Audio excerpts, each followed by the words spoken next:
एक दिन एक कौवा खाने की तलाश में उड़ रहा था।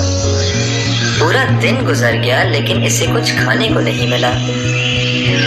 आखिर शाम के वक्त इसे एक पनीर का टुकड़ा मिला।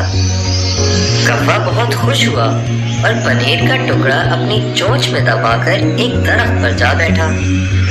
उसी वक्त वहां से एक लोमड़ी का गुजर हुआ। लोमड़ी भी सुबह से भूखी थी और खाने की तलाश में थी।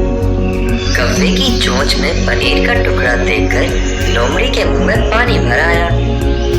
इसने सोचा कि किसी तरह ये पनीर का टुकड़ा हासिल किया जाए। पहले इसने कौवे को सलाम किया। कौवे की चोंच में पनीर का टुकड़ा था, इसलिए वो खामोश रहा। फिर लोमड़ी ने कौवे से इसका नाम पूछा। कौवा फिर भी कुछ न बोला। फिर लोमड़ी को एक तरकीब सूझी। इसने कौवे की तारीफ करनी शुरू कर दी। भाई कौवे, तुम्हारे पर कितने खूबसूरत हैं, तुम्हारी आंखें कितनी चमकदार हैं और सुना है तुम्हारी आवाज तो बहुत ही सुरीली है। मुझे अपनी प्यारी आवाज में गाना तो सुना दो। अपनी तारीफ सुनकर कौवे से रहा नहीं गया।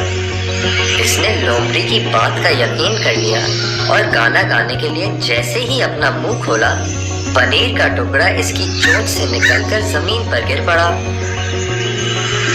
लोमड़ी ने झट से पनीर का टुकड़ा खा लिया और बेचारा कौवा देखता रह गया। बच्चों, इस कहानी से हमें सबक मिलता है कि झूठी तारीफ का यकीन नहीं करना चाहिए। Watch and subscribe to our channel and don't forget to tap